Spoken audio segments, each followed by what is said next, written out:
In the Bohr model of an atom, positively charged protons reside in the center nucleus of the atom, and negatively charged electrons will circulate around the nucleus some distance from it. The nucleus of the atom is the center of it. In this example atom, there's just one proton there and one electron outside the nucleus. But a single atom may contain protons, which are positive particles in the central nucleus, neutrons, which are neutral particles in the central nucleus, and electrons, which are negative particles outside the nucleus.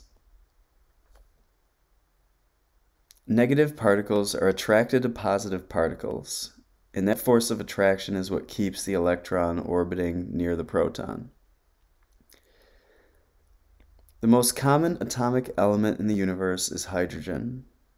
Hydrogen is composed of one positively charged proton in the center nucleus, and usually just a single negatively charged electron orbiting around it. There may be one or more neutrons in the nucleus. Neutrons have a charge of 0, so they're not attracted nor repelled by protons and electrons. To give an example of a hydrogen atom that has a neutron, I'll draw it on the side. Let's draw a couple more possibilities of what could happen. The plus means that this is a positive particle. That's a proton, it's called. And I'll draw another particle which doesn't have a charge, and that's a neutron. Circulating around the nucleus, I'll draw an electron. But it's also possible we might have two neutrons in the nucleus. Now, interestingly, all three of these are examples of what's called hydrogen. Hydrogen is the simplest element in the universe.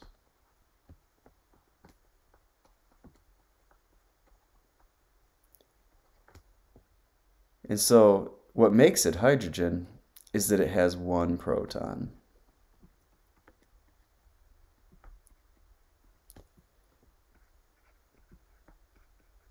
So they're all hydrogen. But these two have special names. The one with two particles in the nucleus is called deuterium. And when there's three particles in the nucleus, it's called tritium, just special names for different types of hydrogen. The masses of the subatomic particles are given below. These are very, very small particles, and so their masses are very small as well. We can see that the neutron here has a similar mass to the proton, but they are not exactly identical. The neutron is just a little bit more massive. But when it comes to comparing a neutron, a proton, and an electron, the electron has a much smaller mass. And that's the reason that the electron is often said to be circulating around and the proton pretty much stays where it is. That's because even though there's a force between these two particles, the one with more mass is just going to be less mobile. The one with less mass will be a lot more mobile. And that's what we see with the electron, is that it has a lot more freedom to move around.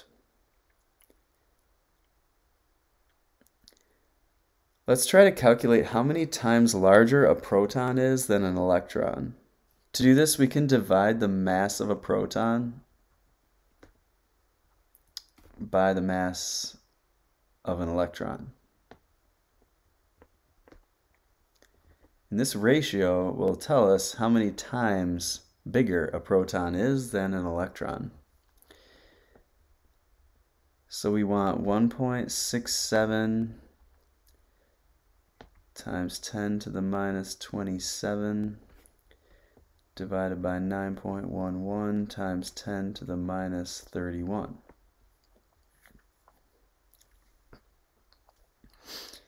Now these masses are so small that it's actually useful to use scientific notation for this calculation. And you can make a guess for yourself of how many times bigger the proton is than the electron. And then we'll punch it into a calculator and see what the calculator tells us.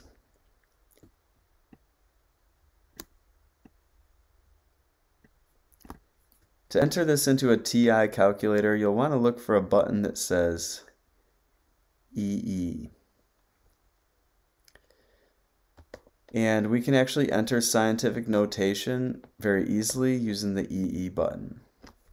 So on the TI calculator, you'll want to type 1.67,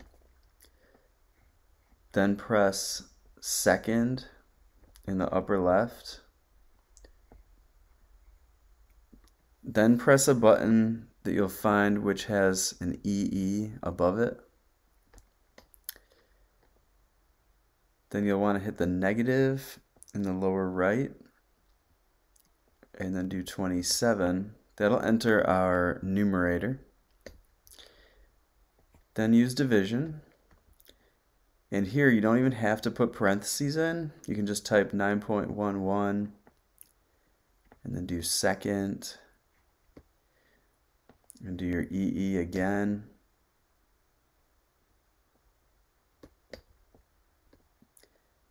And then do -31. Yeah, enter it exactly like that. And let's see what the calculator says. I'm getting about 1833.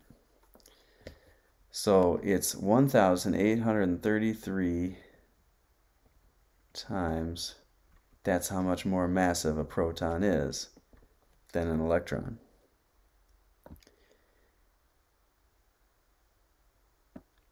We could also find out what percent of a proton's mass is equivalent to the mass of an electron. And to do this, we can take the mass of the electron, divide it by the mass of the proton. This will give us a ratio, but then we'll multiply by 100% to turn it into a percent. So we're talking about 9.11.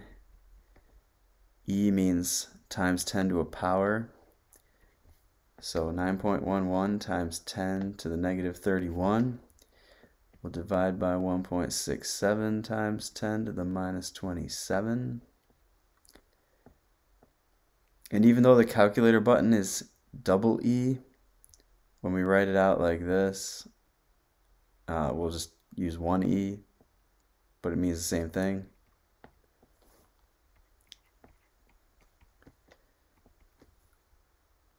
All right, let's do that.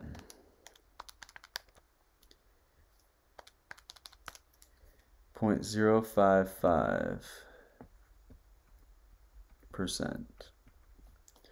So that should give us a sense of how different these particles are in size. It's something to consider when we're thinking about how easy it is for electrons to get away from a proton, for example. That turns out to be a big deal in chemistry and physics.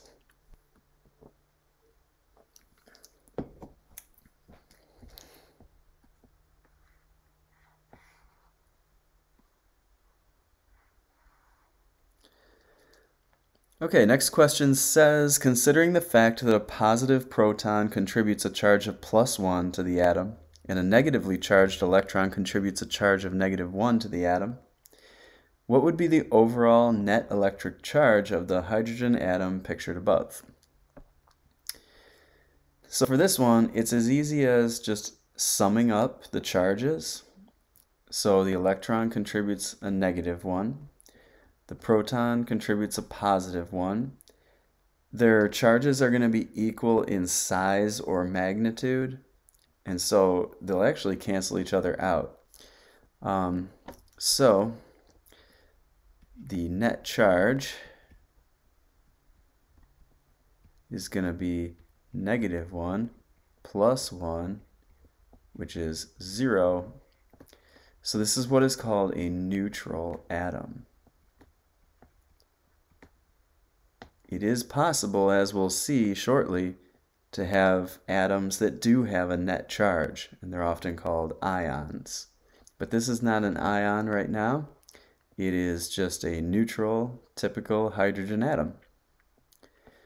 If you check out deuterium and tritium here, what is their net charge? Well, the electron has a charge of -1, the proton has a charge of +1, and the neutron has a charge of 0. And so when we add up all the charges involved, we're going to see that again, this deuterium is neutral. And for the same reason, the tritium atom that I have pictured here is also neutral. Let's test yourself and see if you can find the net charge of each of these atoms pictured. I'll give you a minute to try it and then I'll give my answer. Alright, so this hydrogen on the left has clearly lost its electron. The proton contributes a +1 to the net charge of the atom. And since there's no electron to balance that out, that is going to be the net charge on this atom.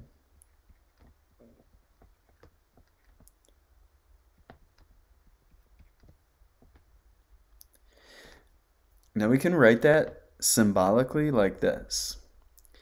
Hydrogen has the symbol capital H, and we can either put a plus in the upper right, or you could put a +1 in the upper right. Those would be ways to show that this is a hydrogen that's an ion, it's called, and it's lost its electron.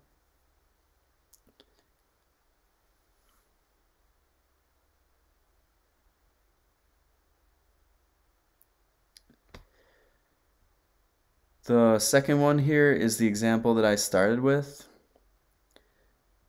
So the net charge is going to be just 0. So this is a neutral hydrogen, and we'll just write H for that. And we don't have to put a plus or a minus in the upper right.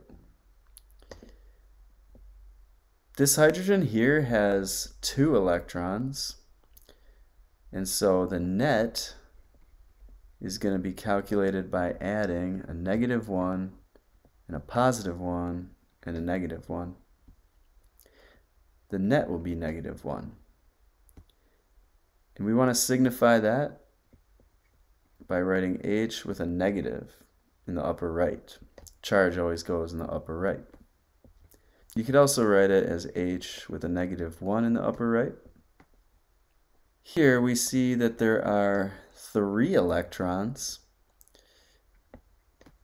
which really creates an imbalance between negatives and positives. We've just got 1 positive. If we add those together, -1 plus -1 plus -1 plus 1, it's going to make -2. And to signify that, we'll have to write H with a -2 superscript. That conveys to a reader that this is an ion which has 2 more electrons than protons.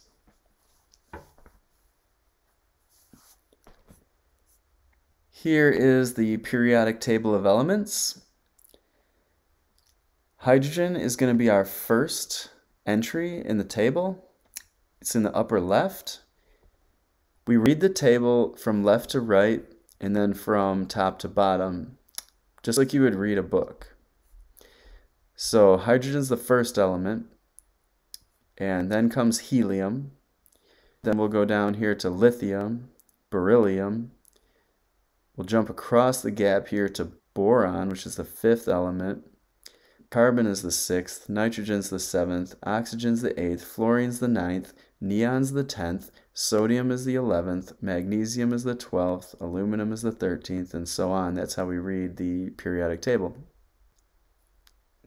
That's the order of the elements. If you zoom in here real close on the entry for hydrogen, you'll see that there's quite a bit of information given here. the most important number perhaps is the number in the lower left. It's called the atomic number. Every element has its own atomic number, and so what that number means is it is the number of protons.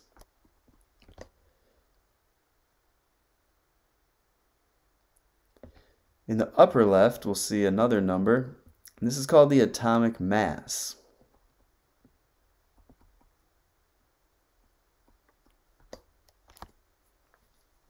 Now, from the periodic table entry for hydrogen, we can determine that the atomic number of it is 1. So all hydrogen atoms have this many protons, 1. The name hydrogen and atomic symbol H is reserved for any atom of 1 proton.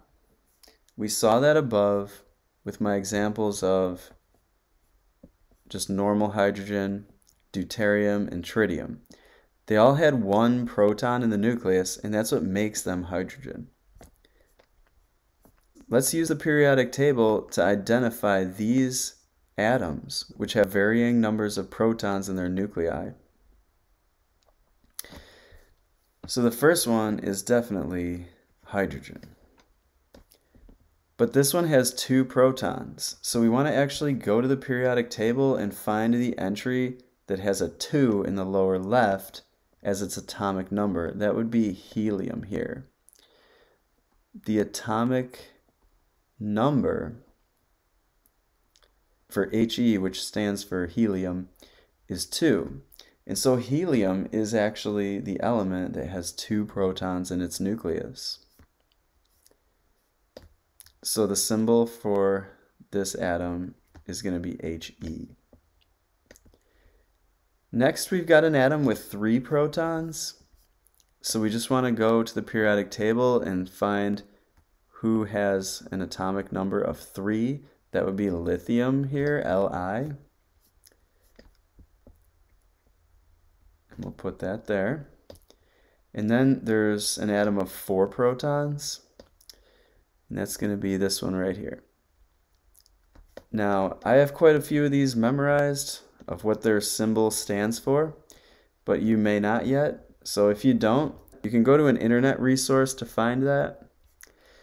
Right here, there's a link to a Wikipedia page which has a list of all the chemical elements and their associated symbols. You could also just type into Google, what's the name of an element whose symbol is H, for example? Or what is the name of the first element in the periodic table? And these days, Google can tell you that right away, which is handy.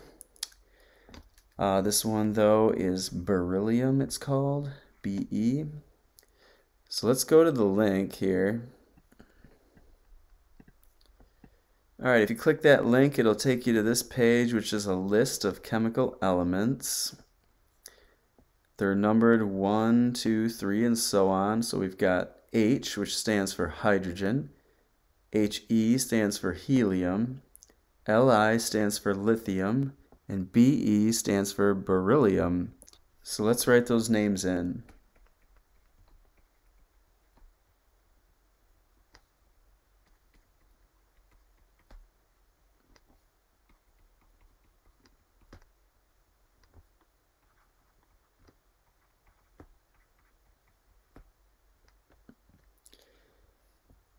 Okay, from the picture, how many protons does each have?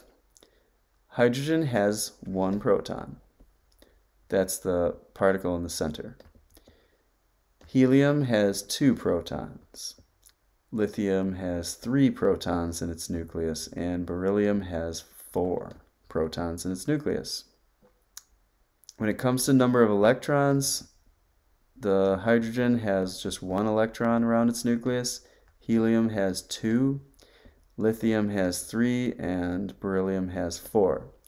It's common for that to happen, that a certain number of protons in the nucleus will attract an equal number of electrons because of their equal and opposite charge. That's really common. Doesn't always happen that way, but many times it does.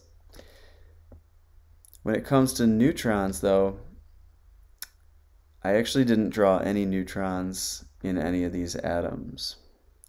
So I'm going to put 0 for all of those. Neutrons, remember, were the particles in the center which didn't have a charge, but we don't have any of those in these pictures. So now we want to find the total charge. So this one is going to be a +1 for the proton and then -1 for the electron. It's a net charge of 0 for that atom. Over here we've got 2 protons, so we'll add 2 and then we'll subtract, and then the electrons have a charge of -1 each. So we again get 0 for the net charge. And as you can see, the same kind of thing is going to happen here. We'll get a neutral atom there and a neutral atom here as well. All these atoms are neutral electrically. This question says, what is the element name and element symbol for the atom pictured here on the right? Look at your periodic table and decide what atom this is. This atom has 6 protons in its nucleus. And there are also, it looks like, 5 neutrons. We could write that down, 6 protons. 5 neutrons, and there are 6 electrons as well if you count those up. Let's go to the periodic table and see what element has an atomic number of 6. Okay, that would be carbon here. Carbon is the 6th element. The symbol C and name carbon is what element they're talking about here.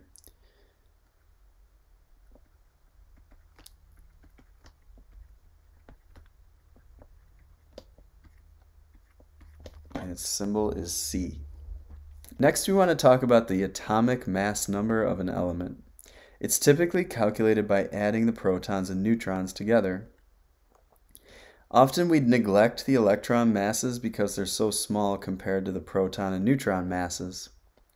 They are basically insignificant.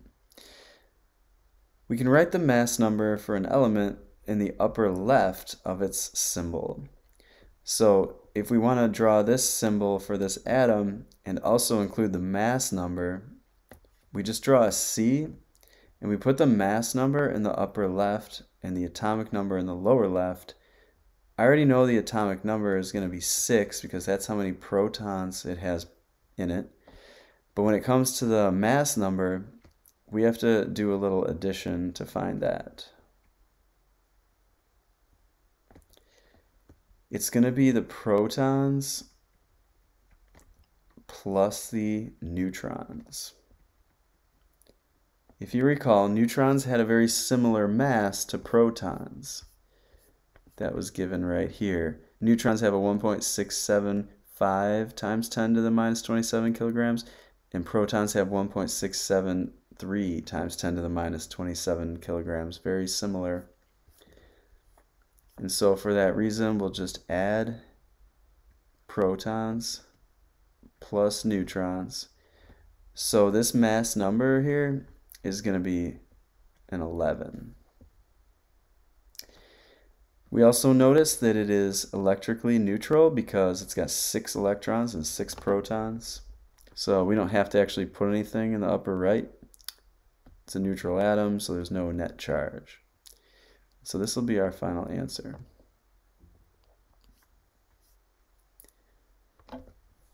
Pictured here is a neutral calcium atom. It has several protons in its nucleus and some neutrons in the nucleus too. And there's many electrons orbiting the nucleus in different energy level shells. It's worth noting that this picture shows what is often referred to as the Bohr model of an atom.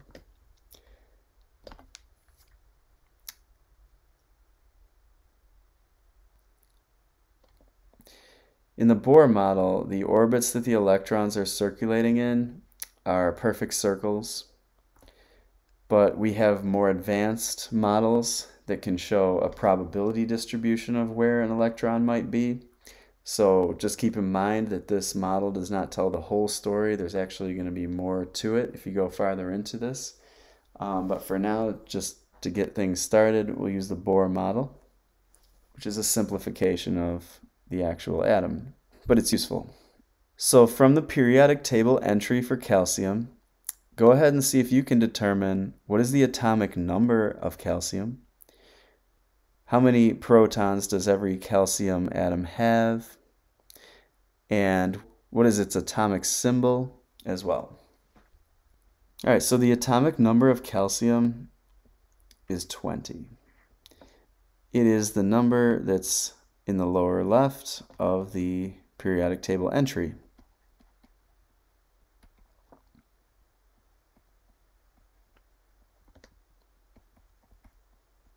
It is the number of protons as well. So all calcium atoms must have 20 protons. The very name calcium and atomic symbol Ca is reserved for an atom of 20 protons. We can see calcium in the periodic table. It is all the way down here. So we have to count 1, 2, 3, 4, 5, 6, 7, all the way up to 20, and then we'd get to calcium.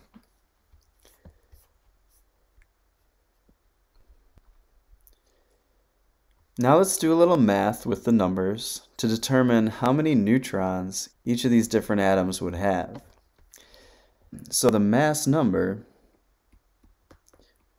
in the upper left, remember, is the sum of protons plus neutrons. Now we know what the mass number is for this atom. It's 40. We also know how many protons the calcium atom has. It's 20. So we could just do a little algebra here to find the number of neutrons. The algebra that has to be done is we have to subtract the upper number minus the lower number, 40 minus 20. And we get 20, and that is going to be the number of neutrons.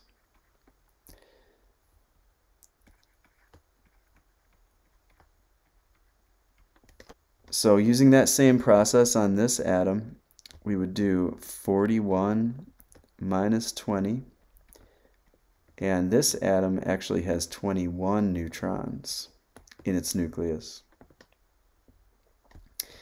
Here, if we have 39 for our mass number, we'd get 19 neutrons. All of these atoms are still calcium.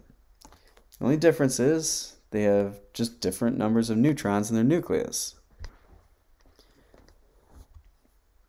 Let's use the information given to find the actual mass of this atom in kilograms. So above, I had given masses for protons and neutrons. And we want to use that in calculating our mass of the atom.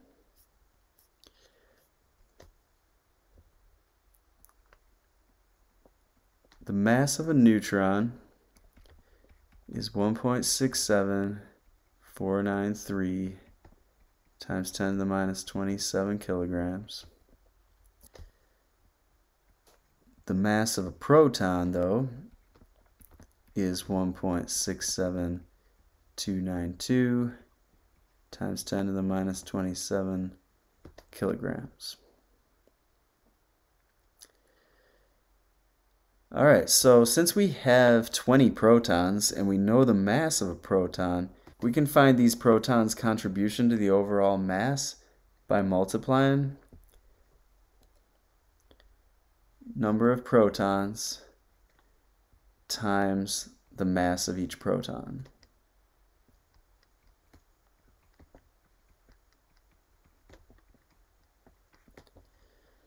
We can do the same for neutrons. We see that there are 41 minus 20 equals 21 neutrons in that calcium atom. So we'll multiply 21 times the mass of a neutron.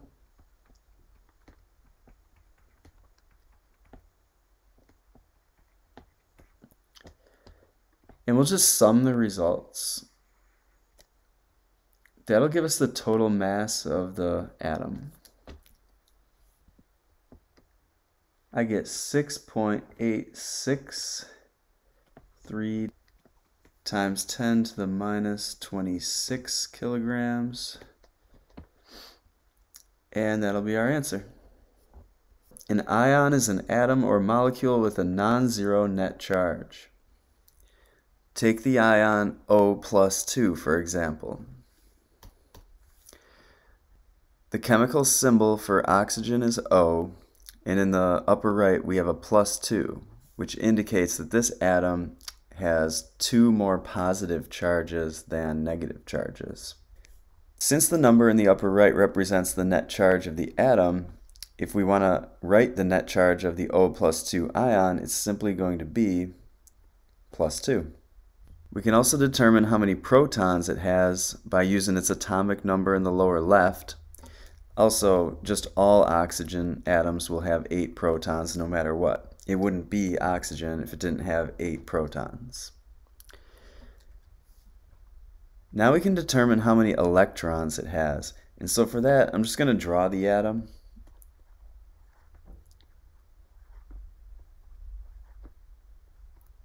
I'll draw 8 protons in the central nucleus.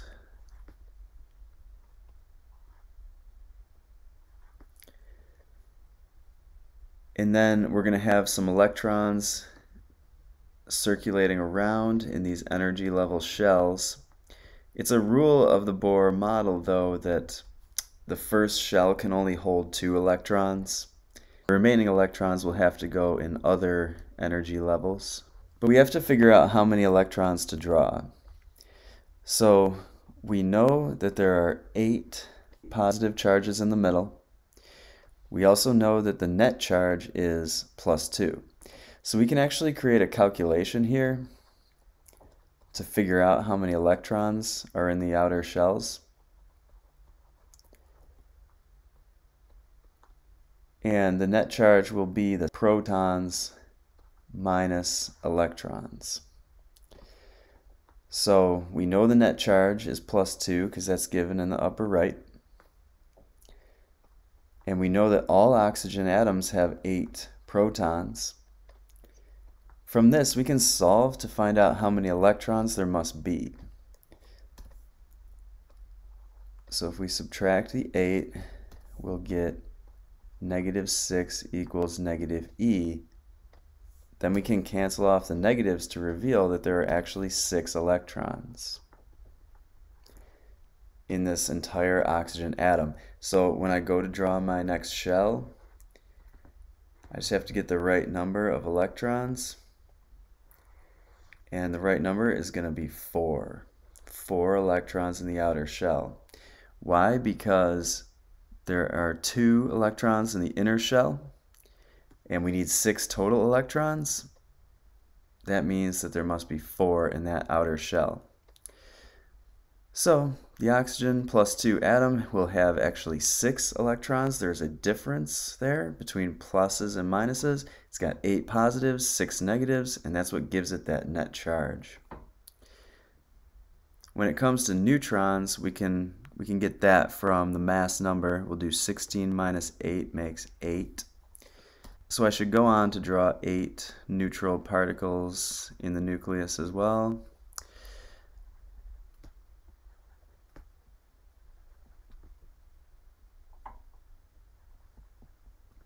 And now the drawing is complete. In this next part, we're going to work with a new term called moles. In the same way that a dozen is 12 things, a mole is a number of things as well. It's just a very, very large number of things, though. A mole is a number of particles, and it's useful in chemistry because atoms are so small and so numerous that we have to talk about how many we have in a way that is applicable to our real world. And if we just always talked about how many atoms we had and how many particles we had, we'd be dealing with things on the order of often 10 to the 20 or more. And it's just not nice math to do. So a mole has been defined as 6.022 times 10 to the 23rd particles. And that's what we're going to use here.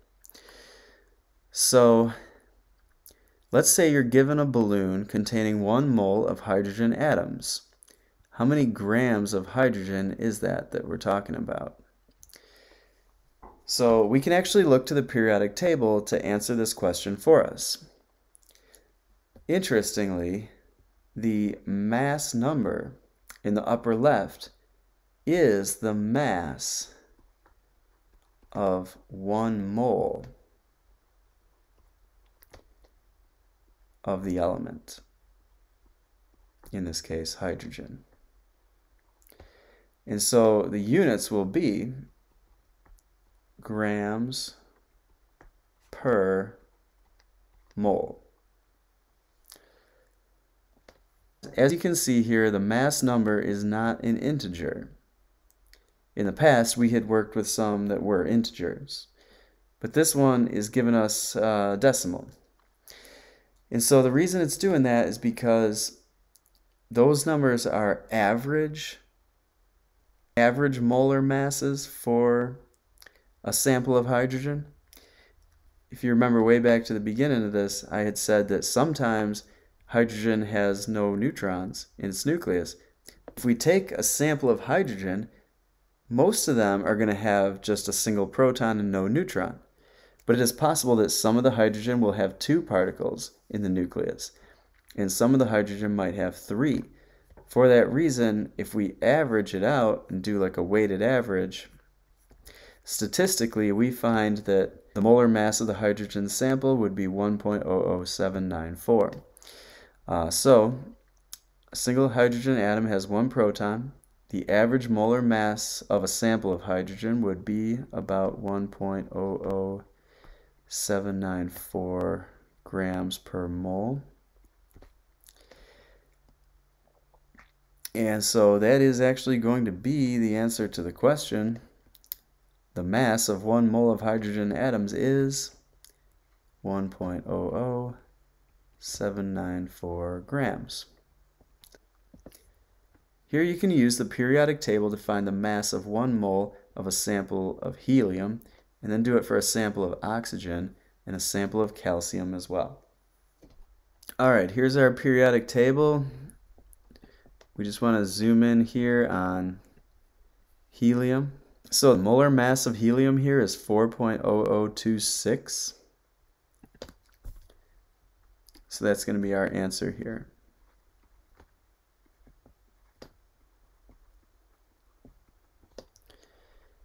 And the reasoning for that is helium is going to have 2 protons in its nucleus, but it will also often have 2 neutrons in the nucleus as well. However, helium actually does often come with 2 electrons. It's a very stable element. So you can see why this is what it is here. The number is 4 because it's counting the protons and the neutrons. The electrons are basically neglected because they're so small.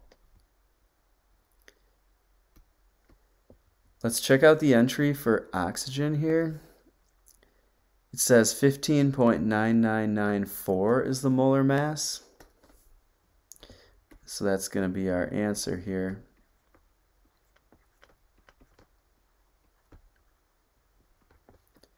Oxygen will have 8 protons in the nucleus, and it looks like it'll often also have 8 neutrons in the nucleus too, according to this number. And finally, we'll look at calcium.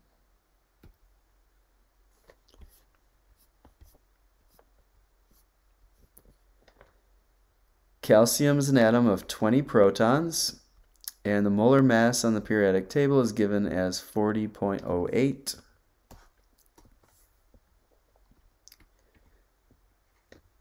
And that'll be our answer.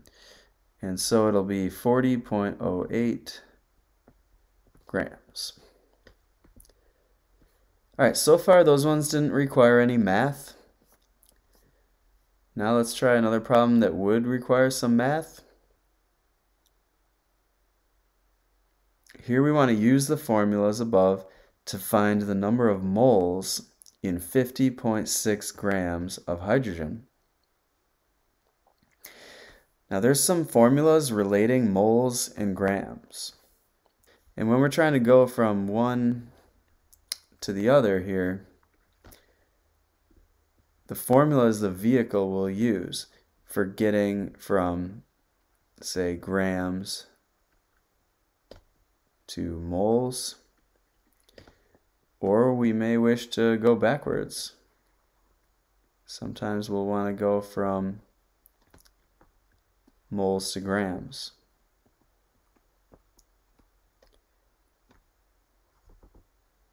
Either way, it's going to be a one-step conversion for this type of problem. And the way that we can get from one unit to the other is we can use the formula. The formula is M equals N times big M. M stands for the mass of a sample.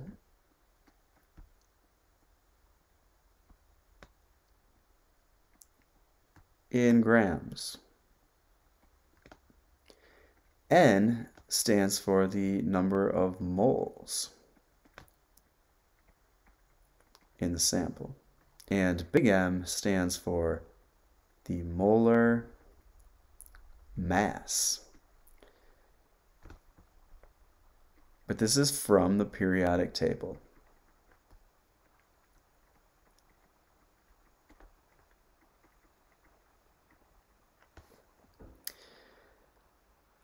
All right, now we're not trying to find the mass in this particular problem. We're trying to find the number of moles. So if we take that formula and just rearrange it, we'll get that N equals M over big M. And that would be the best version of it to use here. So we have the option of just putting our 50.6 grams on top. And then we'll put the molar mass from the periodic table on bottom. We had said before that the molar mass of hydrogen was 1.00794 grams per mole. So that's what we want to put here.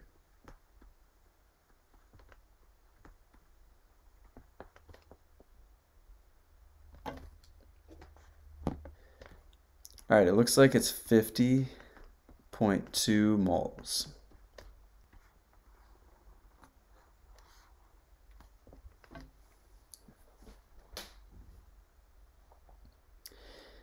There's another way to set that up though as well, and that would be using dimensional analysis. To do dimensional analysis on this, we'll want to start with what we have on the left and then put what we want on the right.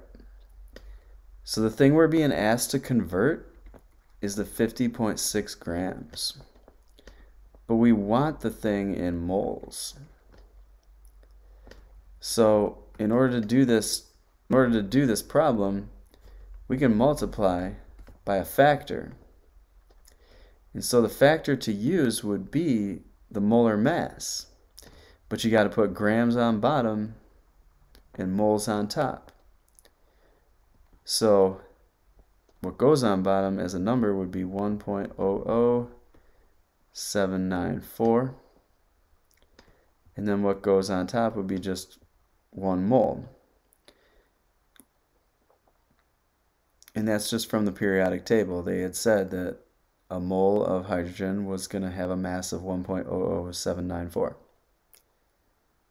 As you can see, the calculation here is going to be the same as what it is over here.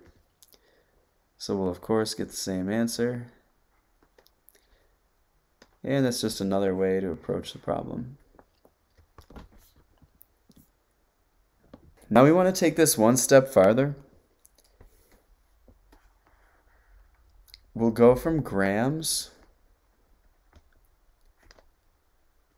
to moles And then this time we're going to go even farther. We're going to go to a number of atoms. So this is going to be a two-step problem. The vehicle that gets us from grams to moles is the molar mass from the periodic table.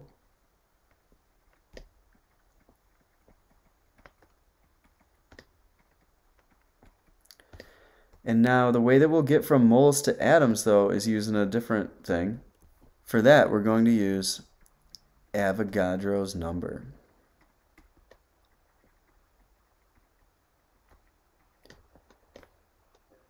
If you want to see the formulas that can be used, for this one it would be N equals M divided by big M.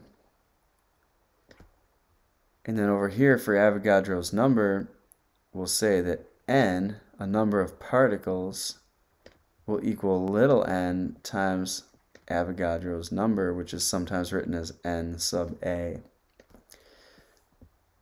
So we already talked about that formula there, but for this formula the variables are big N is a number of particles, or in this case, a number of atoms. Little n is going to be the moles in the sample, and big Na is Avogadro's number.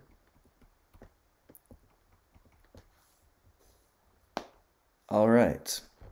And we can do this one formula at a time if we wish and just keep it separate calculations.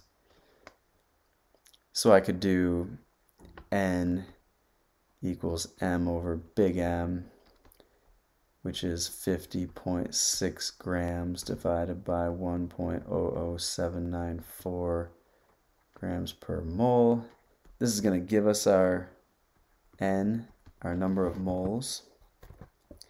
And we had actually already calculated that to be 50.2 moles. You could now go on to use the second formula and just plug in. So we could do N equals little n times Na, and that would be 50.2 moles times Avogadro's number, 6.022, and that'll be times 10 to the 23, and it'll be here, the units will be atoms per mole.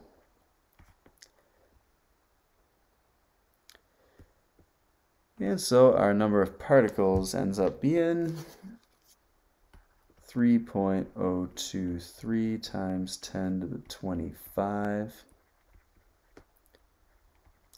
A lot of atoms.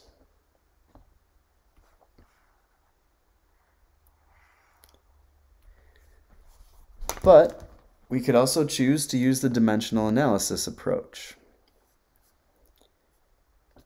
For that, we'd want to start with what we have on the left. That's 50.6 grams. In the end, we want a number of atoms. So this one's going to actually require two factors because there are two steps to it. We want to go from grams to moles, and then we'll finally go to atoms. That's our flow chart. So first we'll cancel the grams and create moles. The numbers to use would be from the molar mass.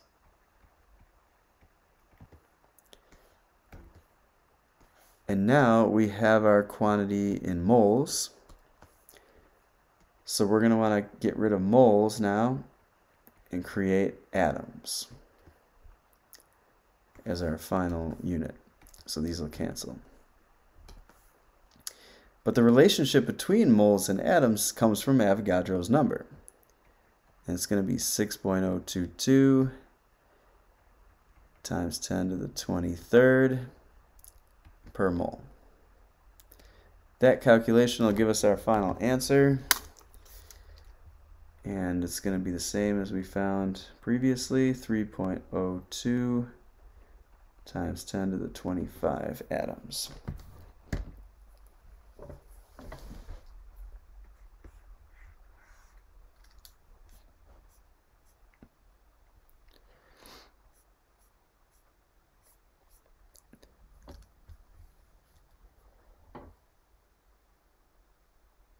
Let's try this problem. If you have 250 grams of gold, how many gold atoms do you have?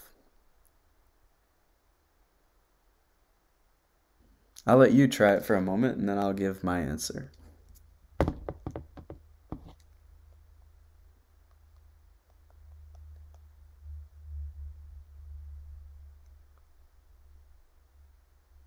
So the most concise way to do it would be to start with what you have here on the left and use the dimensional analysis approach.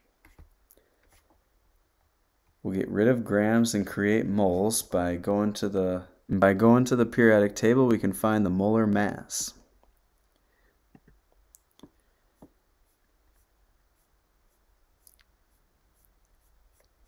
So gold actually has the letters AU, so it is the 79th element in the periodic table. It has a molar mass of 196.967.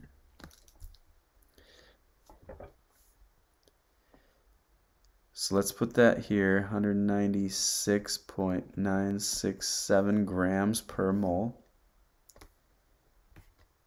And then we'll multiply and get rid of moles and create atoms. For that, we'll use Avogadro's number.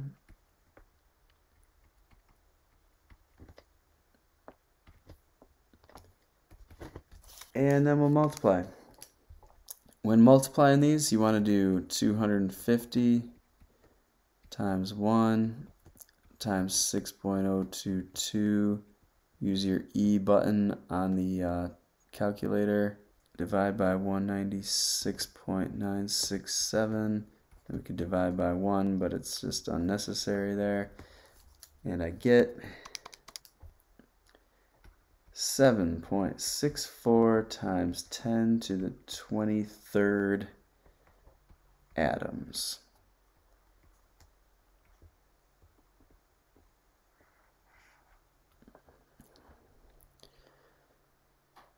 All right, but what happens if we want to reverse this process?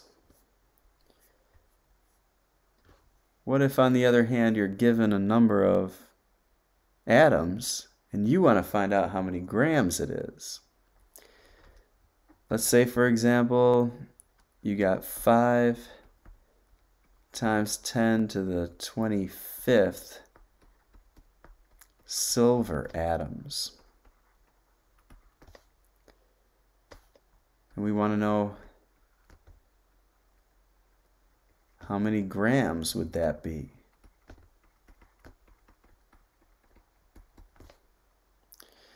So in that case, we want to reverse the flow chart. Instead of going from grams to moles to atoms,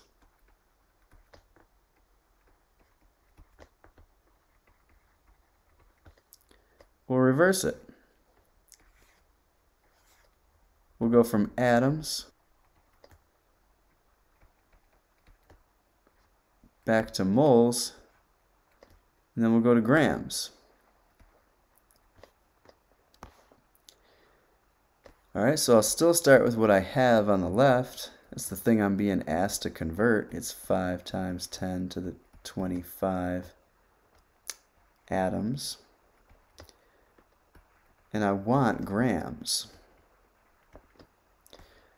So I want to multiply by 2 factors in order to perform this conversion.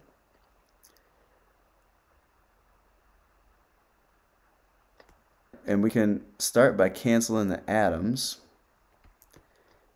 and go into the next step, which is moles. But the relationship between atoms and moles comes from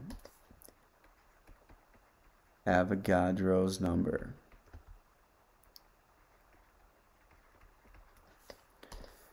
And so we want to say that the meaning of a mole is that you would have 6.022 times 10 to the 23rd particles. It's very flexible. It can apply to molecules or just single atoms. It can apply to anything, just like a dozen can apply to anything. You could have a dozen eggs, a dozen cows, a dozen chicken, a dozen people. All right, then our next conversion will come from the molar mass on the periodic table.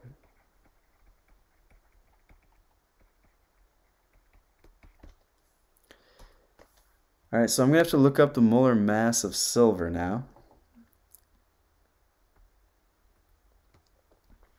Silver has the symbol Ag, so that is 107.868.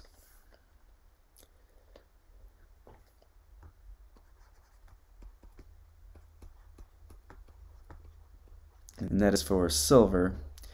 Of course, molar mass depends on what element you're working with. Let's put moles down below. We canceled that. We're going to cancel this now, and we'll create grams. What we're looking for is grams per mole, but that's actually the units of this, molar mass. So we want to put that here.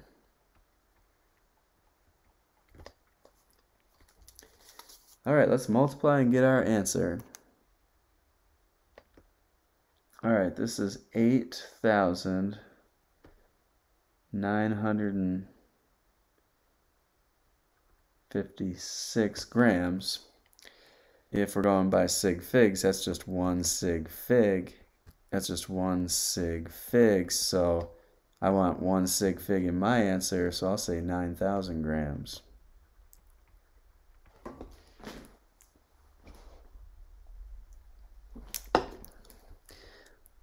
Or 9 kilograms of silver.